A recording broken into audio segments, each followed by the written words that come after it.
उन्होंने सोचा था कि वो शांत लड़की चुप रहेगी, लेकिन वो भूल गए कि खामोशी भी सुनती है।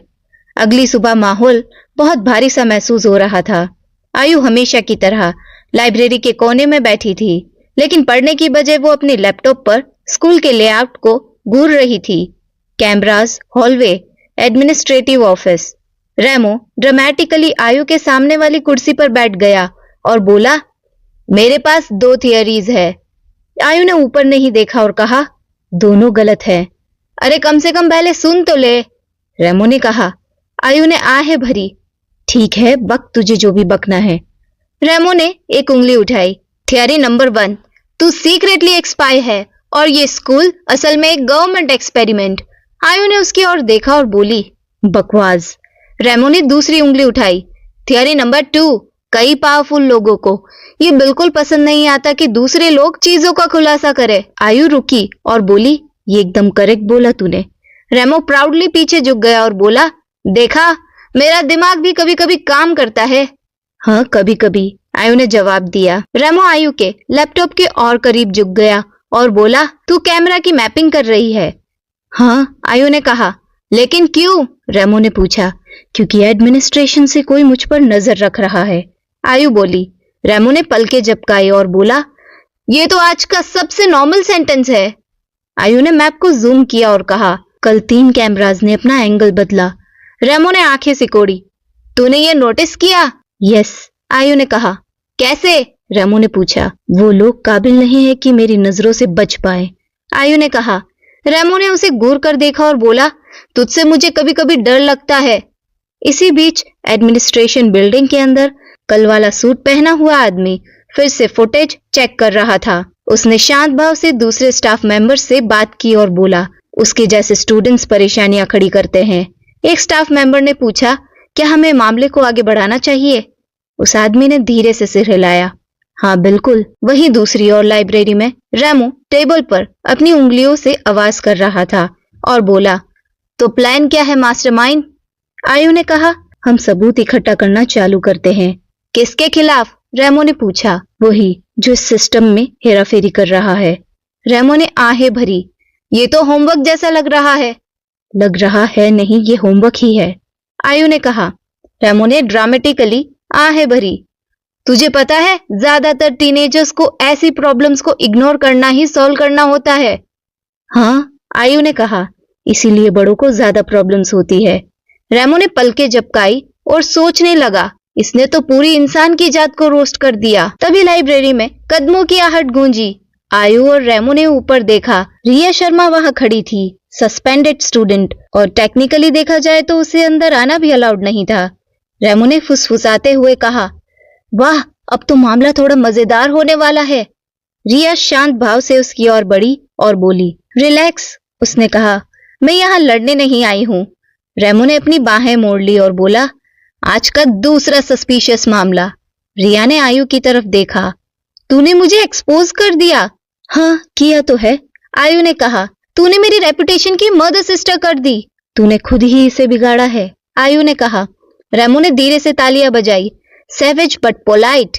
रिया ने आहें भरी। मेरी बात ध्यान से सुनो, उसने धीमी आवाज में कहा। एडमिनिस्ट्रेशन स्कूल को प्रोटेक्ट नहीं कर रहा। आयु की आंखें तेज हो गई। वो किसी बड़ी चीज को प्रोटेक्ट कर रहे हैं। रेमो ने पलकें झपकाई। इस कहानी में विलन्स अपग्रेड क्यों होते जा रहे हैं? आयु ने शांत भाव से पूछा। ये सब मुझे क्यों बता रही है? रिया ने उसे गंभीरता से देखा और कहा, क्योंकि अगर वो तुझे बर्बाद कर देते हैं तो अगला नंबर मेरा होगा। और कमरे में सन्नाटा छा गया। कुछ सेकंड्स बाद रेमो आगे की ओर झुका और बोला, ओके, होल्ड ऑन। कल तक तो आप महारानी विलन का रोल बड़े अच्छे से निभा रही थी और आज तुझे एवेंजर्स में शामिल होना है। रिया ने अपनी आंखें घुमाई और बोली, ज्यादा उड़ मत, तो इतना भी कोई खास नहीं है। आयु रिया को ऑब्जर्व कर रही थी और बोली, इसे साबित कर। रिया ने अपना फोन निकाला। स्क्रीन पर इमेज दिखाई। Administrative files, hidden disciplinary records. Students को ट्रांसफर होने के लिए मजबूर किया गया था। रेमो की मुस्कान गायब हो गई और बोला, वेट, क्या ये सच है? हाँ, रिया ने कहा।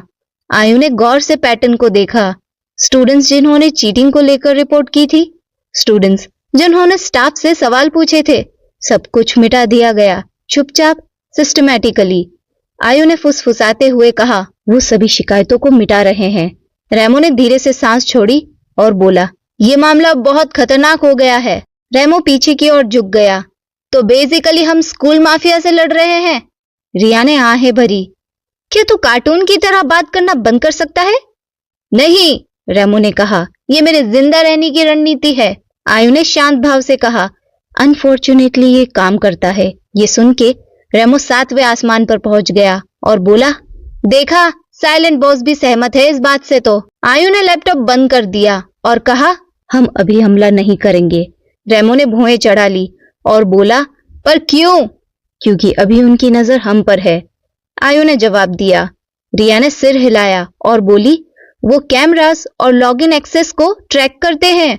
रेमो ने पलकें झपकाई और बोला, तो हम फिर से एक स्पाई फिल्म में हैं। आयु खड़ी हो गई और बोली, अभी हम चुपचाप सबूत इकट्ठा करेंगे। रेमो ने अपनी ओर इशारा करते हुए कहा, तू चाहती है कि मैं अपने मुंह पर टेप लगा लूं? हाँ बिल्कुल, आयु ने जवाब दिया। ये नामुमकिन है, रेमो ने कहा। आयु ने रेमो की ओर देखा और कहा, कोशिश तो कर सकता है। रेमो ने आहें भरी और बोला, शायद तेरे लिए। रिया उन दोनों को देख रही थी और बोली, तुम दोनों अजीब हो। रेमो मुस्कुराया और बोला, थैंक यू। उस शाम आयु का फोन वाइब्रेट हुआ। फिर से एक और अननोन मैसेज, अननोन नंबर से।